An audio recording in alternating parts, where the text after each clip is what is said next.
Suara bisa masuk suara? Suaranya, Mbak.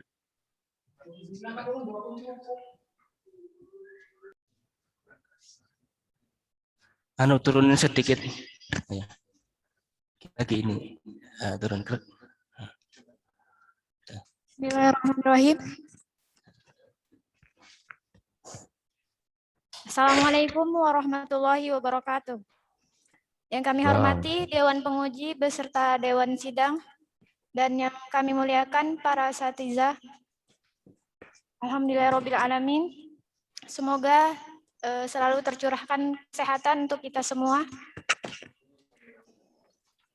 Langsung saja, saya akan mempresentasikan skripsi saya yang berjudul Makna Lafadz Al-Bala dalam Al-Quran, Telaah Kitab Tafsir Al-Misbah karya Muhammad Quraish Shihab.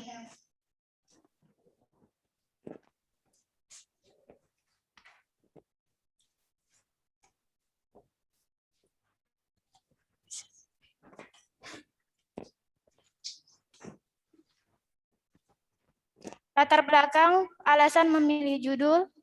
Yang pertama, banyak ayat Al-Quran yang menerangkan bahwa di dunia ini pasti akan diwarnai dengan berbagai ujian. Ujian untuk menentukan siapa yang taat dan siapa yang durhaka kepada Allah Ta'ala. Yang kedua, alasan memilih judul karena di praktek budaya masyarakat Indonesia, kata bala atau ujian diartikan sebagai makna konotasi negatif. Sebagaimana dalam Kamus Serapan Bahasa Indonesia mengandung arti ujian yang cenderung bersifat keburukan saja, seperti kemalangan, kelaparan, dan bencana. Yang ketiga, alasan memilih kitab tafsir Al-Misbah karena merupakan tafsir ulama Indonesia yang mana akan lebih relevan penafsirannya dengan konteks masyarakat Indonesia saat ini. Rumusan masalah, bagaimana penafsiran yang pertama, lafadz al-bala menurut Muhammad Quraish Shihab dalam tafsir Al-Misbah. Yang kedua, bagaimana sikap manusia dalam menghadapi al-bala. Metode penelitian. Adapun teknik pengumpulan data menggunakan metode dokumentasi dengan mengumpulkan data dari sumber data primer dan sekunder. Teknik analisa data. Teknik analisa data menggunakan metode maudhu'i atau tematik. Analisa data. Yang pertama, penafsiran tentang makna lafadz al-bala dalam kitab tafsir Al-Misbah karya Muhammad Quraish Shihab. Yang pertama, makna lafadz al-bala dalam tafsir Al-Misbah. Kata al-bala adalah ujian berupa kebaikan dan keburukan. Dalam penelitian ini terdapat 15 ayat di 10 surat dalam Al-Quran. Adapun ujian berupa kebaikan yang pertama, selamat dalam terdapat dalam surat Al-Baqarah ayat 49, surat Al-A'raf ayat 141, surat Ibrahim ayat 6. Adapun ujian berupa kebaikan yang kedua, kemudahan rezeki, terdapat dalam surat Al-Maidah ayat 94. Ujian berupa kebaikan yang ketiga, kemenangan dalam perang, terdapat dalam surat Al-Anfal ayat 17. Ujian berupa kebaikan yang keempat, kemudahan dalam hidup, terdapat dalam surat Ad-Dukhan ayat 94. Ujian berupa kebaikan yang kelima, kekuasaan dan kedudukan, terdapat dalam surat An-Naml ayat 40. Yang kedua, ujian berupa keburukan. Yang pertama, ketakutan, kelaparan, kekurangan harta jiwa, terdapat dalam surat Al-Baqarah ayat 55. Ujian berupa keburukan yang kedua, kekalahan dalam perang, terdapat dalam surat Al-Imran ayat 152, surat Muhammad ayat 4. Ujian berupa keburukan yang ketiga, penyembelihan anak, terdapat dalam surat As-Saffat ayat 106. Ujian berupa keburukan yang keempat, larangan menikmati kemudahan, terdapat dalam surat Al-Baqarah ayat 249, surat Al-A'raf ayat 163. Ujian berupa keburukan yang kelima, harta dan jiwa, terdapat dalam surat Al-Imran ayat 186. Ujian berupa keburukan yang keenam, kegundahan dalam hati, terdapat dalam surat Al-Ahzab ayat 11. Analisa yang kedua, sikap manusia dalam menghadapi al-bala. Adapun yang pertama, sabar dan tawakal. Keutamaan dari sikap ini yakni yang pertama mendapatkan yang diinginkan, yang kedua menjadi pemimpin kaum, yang ketiga memperoleh pertolongan Allah, yang keempat mendapat derajat yang tinggi di surga, dan yang terakhir mendapat pahala tanpa batas. Poin yang kedua, sikap manusia beriman dalam menyikapi pandemi. Yang pertama memegang kuat akidah Ahlus Sunnah wal Jamaah. Yang kedua, meningkatkan rasa tawakal kepada Allah Ta'ala. Yang ketiga, tidak panik dan putus asa. Yang terakhir, memaksimalkan ikhtiar dan usaha. Poin yang ketiga, tipe manusia dalam menghadapi al-bala atau ujian. Yang pertama, kelompok orang-orang yang lemah. Yang kedua, kelompok orang-orang yang sabar. Yang ketiga, kelompok orang-orang yang bersyukur. Sekian presentasi dari saya.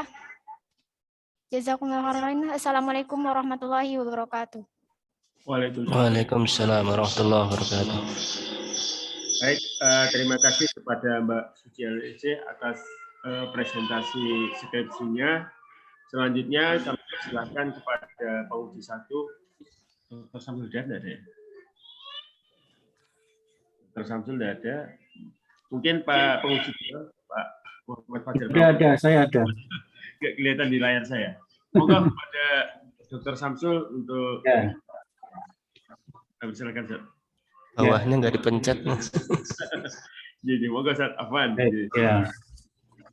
Apa namanya, di screen-nya di ini dulu, Mbak Suci. Tuh, kok mati?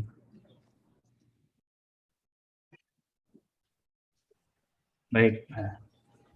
Bismillah, Assalamualaikum warahmatullahi wabarakatuh.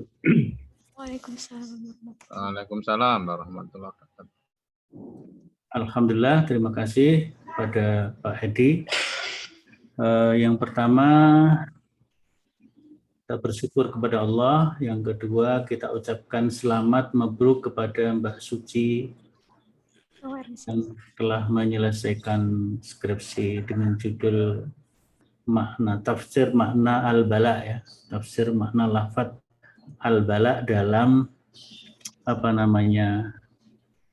tafsir al-misbah. Nah, saya agak mungkin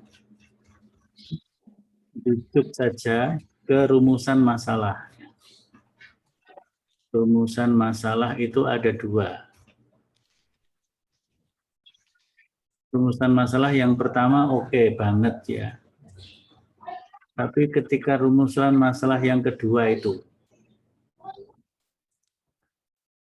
ini ya,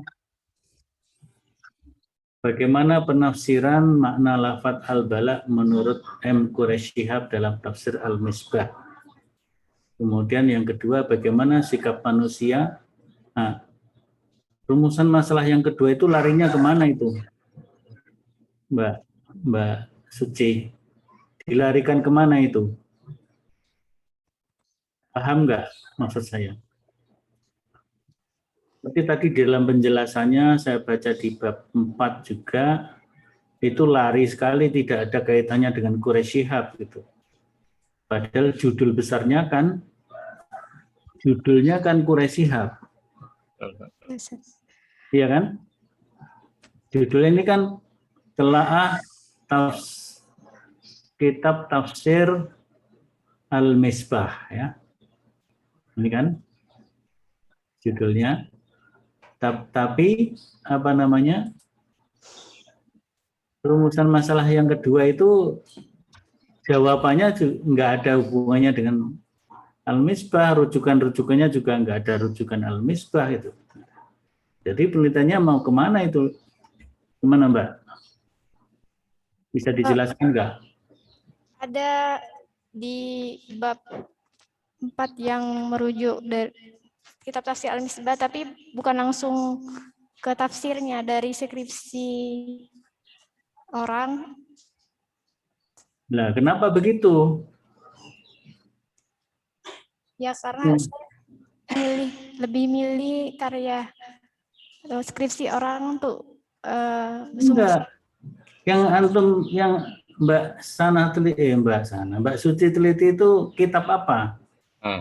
tafsir Al-Misbah. Tafsir Al-Misbah kan gitu. Nah, jadi di bab 4 itu seperti lari itu ya, apa namanya, lari kemana-mana gitu kan. Nah, andai kan ada kutipan skripsi nggak apa-apa untuk menguatkan. Mungkin ada jurnal juga nggak apa-apa untuk menguatkan, tapi yang pokok, sumber pokoknya harus Al-Misbah, karena yang diteliti adalah Al-Misbah gitu. Mana ya tadi? Nah, ini kan ada misalnya ya, sikap manusia terhadap al-bala. Nah, halaman berapa Mbak? Sikap manusia terhadap 4 itu halaman berapa? Halaman 60. 60 ya. Nah ini. Sikap manusia dalam menghadapi al-bala. Ada sabar, tawakal itu diambil dari mana? Dari skripsi. Nah itu masalahnya. Kemudian ada lagi tiba-tiba pandemi. Pandemi dari mana? Terutama. Nah, tiba-tiba muncul pandemi. Ya. Nah itu.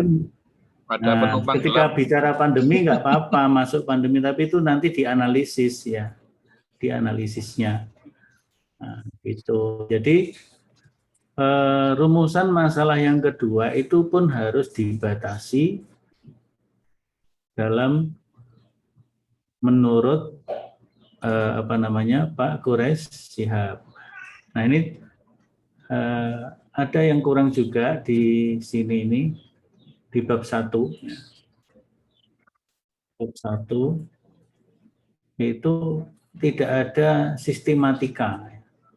Harusnya setelah metode kemudian ada sistematika ya. Nanti di sekalian yang mumpung ketemu di apa namanya di akhir bab 1 juga enggak ada. Nah ini ya, bagaimana sikap manusia menghadapi al-bala menurut Quraisy Shihab juga gitu, harusnya gitu ya. Ya, jadi dan ini harus diambil dari tafsir Al-Misbah.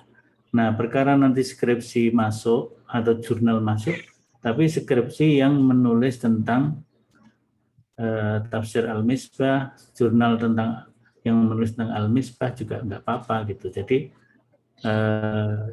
itu sebagai penguat untuk analisisnya saja. Tapi sumber pokoknya, sumber primernya tetap harus Al-Misbah. Sehingga ada kategori sabar tawakal, ada kategori apalagi itu yang dibuat, yang diambil dari tafsir Al-Misbah gitu Mbak ya. Supaya judulnya ini konsisten ya. Judulnya Al-Misbah kok tiba-tiba isinya yang lain-lain, nanti orang bingung ini kok datanya macam-macam gitu ya. Jadi itu saya kira nanti mungkin Pak pembimbingnya ini ada 2 kebetulan, Pak Muhammad Amrullah dan Pak Murdianto, nanti mungkin bisa dikonsultasikan dengan pembimbing.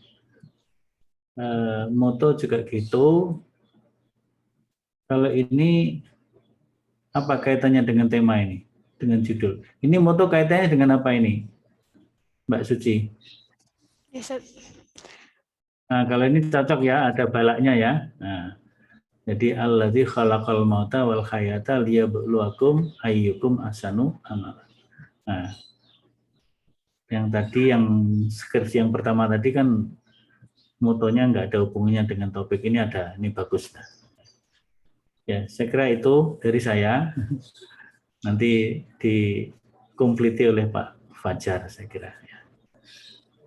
Betul? Ya. Terima kasih. Saya kembalikan kepada pimpinan. Assalamualaikum warahmatullahi wabarakatuh.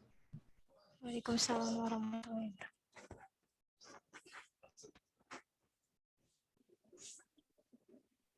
Kembali ke Pak Edi atau Pak Murdi, monggo. Antara Pak Amru atau Pak Amru. Iya. Oke. Ya, jazakumullah khairan kepada Ustadz Dr. Samsul Hidayat yang telah memberikan masukan-masukan dan koreksinya. Selanjutnya kami persilahkan kepada penguji 2, Ustadz Dr. Fajar Pramono. Kami persilahkan. Oke. Assalamualaikum warahmatullahi wabarakatuh. Waalaikumsalam warahmatullahi Saya ucapkan wabarakatuh. selamat ya mabruk untuk Sucila Ningsih ya. Sucila Ningsih. Aslinya dari mana? Sucila Ningsih. Asalnya dari Medan, Oh, Medan. Ini di Medan apa di kampus ini? Di kampus ya? di kampus. Oh, kampus. Bagus. Berapa tahun? 5 tahun. 5 tahun. Berarti masih di bawahnya anu tadi ya? Oke. Sana. Alhamdulillah. Oke ya, terus belum keluarga ya? Belum, Ustaz. Kalau setelah ini ya, semoga dapat jodoh yang terbaik, Amin. dirinya, keluarganya, dunia dan akhiratnya. Oke ya, saya langsung saja ya melengkapi apa yang disampaikan oleh Ustaz Samsul tadi mengenai judul ya. Judul sudah bagus ya, sudah di jalan yang benar ya. Maksudnya diikuti. Tapi tolong ya biar tidak apa namanya bias itu, ada enggak kitab tafsir Al-Misbah selain karangannya Muhammad Qore Shihab? Belum Ya, belum pernah menemukan. makanya enggak usah ditulis. Toh nanti pembaca itu akan tahu lah kitab tafsir Al-Misbah itu karyanya Muhammad Qore Shihab itu akan lihat di banyak event, bisa di pandasan konseptual ya, bisa di penjelasan bab 2 itu kan akan kelihatan. Makanya ini enggak perlu ya, cukup telaah kitab tafsir Al-Misbah. Kemudian yang kedua ya, poin yang kedua saya lebih penegasan saja. Apa sih hubungan antara judul dengan rumusan masalah? Ya, apa Ustaz bisa diulang? Hubungan antara judul ya, makna lafaz ini loh, dengan rumusan masalah itu apa? Hubungannya apa? Hubungannya supaya lebih mengerti arti al-bala lebih luas, lebih terumum enggak. Saya masih bicara metodologi. Apa hubungan rumusan masalah? Kaitan rumusan masalah dengan judul itu apa? Apakah judulnya al-bala, apakah judulnya apa, kan semestinya kan ada ya. Nanti akan terjawab. Kenapa tadi Ustadz Samsul mengatakan nomor 2 itu enggak ada hubungannya. Itu loh katanya nanti. Kayak saya nyebut agak serem juga. Tiba-tiba ada penumpang gelap. Di bab itu ada penumpang gelap ya. Karena nggak ada hubungannya dengan Qore Shihab. Tiba-tiba disesel-sesel nanti. Belum. Nah, sekarang kembali ke tadi ya, ke judul tadi. Apa hubungan judul dengan rumusan masalah?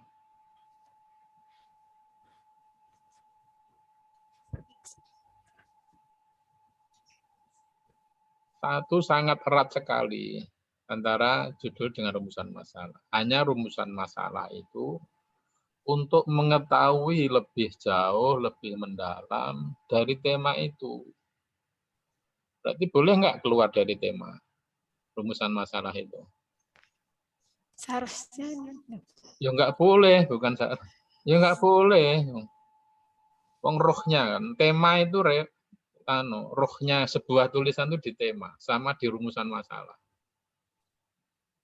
Dan upama nanti di perselagi itu di tema, bukan di rumusan masalah. Berarti rumusan masalah itu harus mengikuti judul atau tema sebuah penelitian. Nah, sudah keluar dari tema itu berarti yang nggak relevan, ya disebut sebagai penumpang gelap tadi.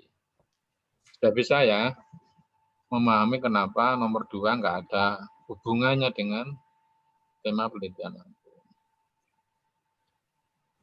2, penulisan abstrak. Ini bahasa Inggrisnya belum ada, tolong dilengkapi. Ini nanti sebenarnya tugas Pak Kaprodi atau apa namanya pembimbing ya, sebenarnya termasuk persyaratan boleh enggak itu termasuk kelengkapan abstrak ini. karena maaf Ustaz, kemarin saya lihat di buku panduan itu tidak ada contoh bahasa Inggris. Udah saya mau revisi tapi karena udah berhubung udah dikumpul ke biro jadi ya sudah. Oke. Tapi saya baru teringat ya.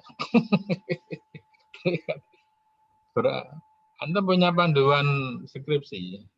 Iya, tapi di bahasa Inggrisnya nggak ada di panduan. Ya, sudah. Tapi ini sebenarnya ada ya.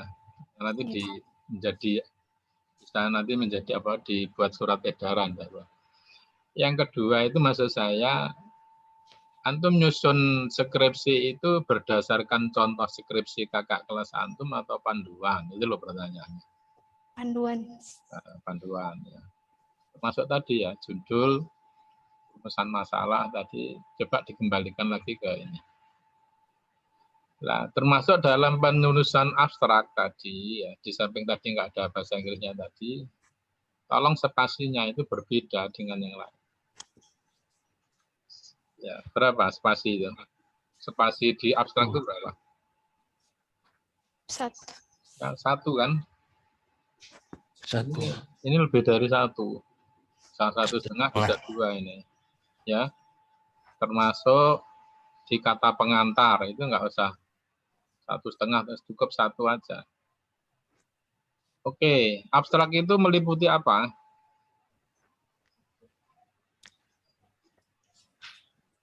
Halo? Latar belakang. Hah?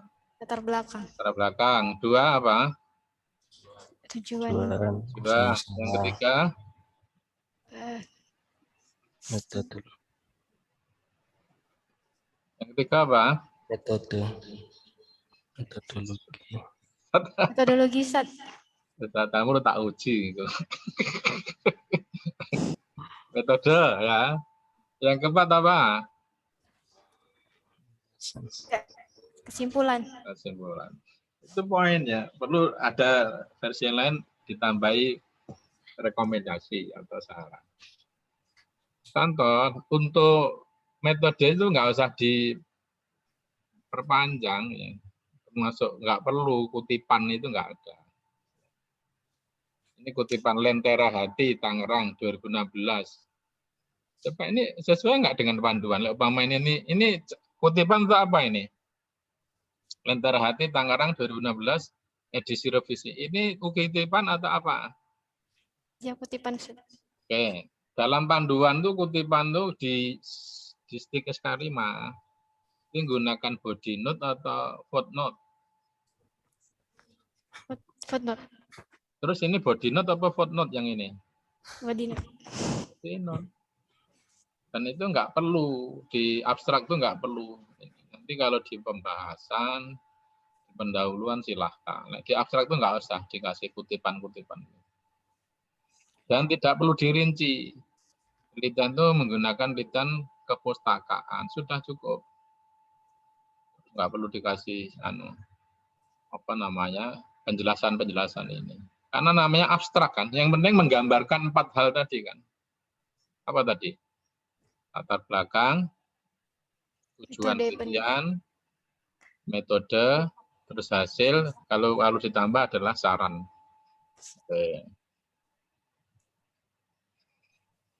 Oke, lanjut ya.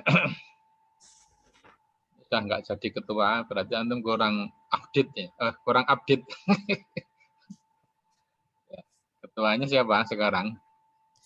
Sesuatu. Nah iya, kok masih cantumkan nanti saya nggak boleh. Oke. Kemudian ini ya, penulisan. Ini penulisannya di daftar di sini. Ini termasuk karya. Oke, sekarang di bab 2. Apa sih bab 2 itu yang ingin disampaikan? Yang ingin dijelaskan di bab 2 itu apa? Gambaran umum kitab tafsir dan penulis. Iya. Riwayat karir, riwayat pendidikan itu termasuk apa? Biografi. Ini artinya ini enggak usah antum anu semua ya. Ini termasuk hanya satu judul saja. Yang antum jelaskan tuh profilnya atau kitab tafsirnya. Lebih banyak kitab tafsir. Iya, makanya profilnya itu ya riwayat pendidikan, karir, guru-guru Quraisy, karya itu dimasukkan aja di biografi Quraisy Shihab. Ini apa bedanya? Coba ini. Ini sama ini tuh apa bedanya? Itu judul. Ya, kok diulang? Yang benar itu adalah kitab tafsir, yang kedua apa? Pertama biografi, ini satu. Kedua apa? Ini kitab tafsir Al-Misbah itu apa yang untuk masuk? Nah ini maksud saya itu sudah masuk di biografi, jadi satu aja dan nggak usah banyak-banyak. Pesan yang saya tangkap itu hanya untuk memenuhi halaman-halaman 60 itu kan. Itu enggak, ini diambil aja sesuai dengan ini. Terus kitab tafsir yang antum masuk ini apa ini? Antum ingin jelaskan apa ini? Di 2, ini nomor 2 menurut saya. Ini nomor 1, ini nomor 2. Apa? Berarti 2, 1, 2. 2 itu namanya apa? Gambaran kitab tafsir, 2. 21 biografi, 221 tentang apa ini? Kitab tafsir yang antum maksud itu apa maksudnya? Sejarah penulisannya ya kira-kira. Ya. Iya, sejarah. Bener nggak? Ya, kan saya hanya duga-duga aja kan. Tentang Lalu yang ketiga itu metodenya, yang keempat itu corak tafsirnya, sistematikanya boleh. Nah, untuk ketertarikan tema itu ya termasuk ini masuk aja di bab 3 karena nanti akan terjadi pengulangan. Coba nanti lihat makna lafat al-bala, oke ya. Coba nanti dicek lagi di bab 2, 3 masih ada lagi kan, ulang lagi. Terus di bab 3 untung ya nggak ada. Tapi ketika ini sikapnya. Ulang kan. Ini kan muter-muter saja kan ini. Paham ya? Yes. Oke. Makanya tolong berikutnya juga dipertegas, diperjelas. Istilah analisis itu apa sih ya? Di bab 2 ya, bab 3 itu apa? Penafsiran tentang lafat al-bala. Oke kan? Terus di bab 2, bab 4 analisis terhadap sikap manusia. Tadi ya nggak ada ini, nggak usah dibahas ya. Ini karena nggak ada hubungannya dengan siapa. Quraisy itu dihilangkan saja. Kayak usulan saya, nanti baru analisisnya itu usulan saya itu harus dikaitkan. Misalnya tentang kekurangan kelebihan. Model penafsiran Quraisy itu kayak apa? Atau sesuatu yang apa nilai lebih Quraisy itu dari segi penafsirannya apa, itu bisa dijadikan analisis. Ini nggak nyambung, Ustazah. Ya, ini nggak usah. Karena tadi pertanyaan yang nggak ada hubungannya dengan tema. Oke ya. Terus daftar pustaka. Itu yang punyanya Al-Misbah itu berapa? Berapa ini? Kitabnya atau apa? Ada berapa? Nah, sama kan saya? Padahal nggak belajar bersama loh tadi sama Ustaz Samsul ya. Sama, nomor 2 itu nggak ada masalah. Terus ini penulisan tuh kalau memang ada begini, digeser ya ke halaman berikutnya. Terus yang sering saya jumpai itu kegunaan akademik sama praktis. Apa sih bedanya? Kegunaan akademik lebih untuk pengembangan keilmuan. Ya. Kalau praktis lebih ke masalah sisi metodologinya. Praktis itu untuk siapa? Untuk lembaga. Untuk pemerintah, untuk mufasirin. Mufasirin itu sisi kepraktisannya loh ya. Antum kan sarjana ilmu tafsir ya. Tapi mufasir itu kan beda juga kan. Mufasir sama umatnya. Itu apa manfaatnya. Untuk peneliti masih praktis loh untuk peneliti lagi. Nah yang pertama apa? Akademik itu. Itu ya katanya. Terus penulisan nggak pakai huruf ya, peneliti ini tebal ya. Terus nanti tidak pakai huruf. Iya, tidak pakai nomor. Ini ada beberapa penelitian sebelumnya. Pertama dilakukan oleh Nur Hamim dengan judul apa, jurusannya belakangan. Ya. Program dalam rangka menempuh sarjana di program studi apa, itu begitu loh Mas. Oke ya. Terus daftar pustaka tadi ya, ini termasuk penulisan. Ini ada tebal, dikasih jarak. Ini sudah saya kasihkan nanti ke antum ya, termasuk ke pembimbing. Ya, daftar pustaka tadi gimana? Ini sudah bagus ya. Jurnalnya berapa ini jurnalnya? Jurnalnya 2. Punyanya siapa?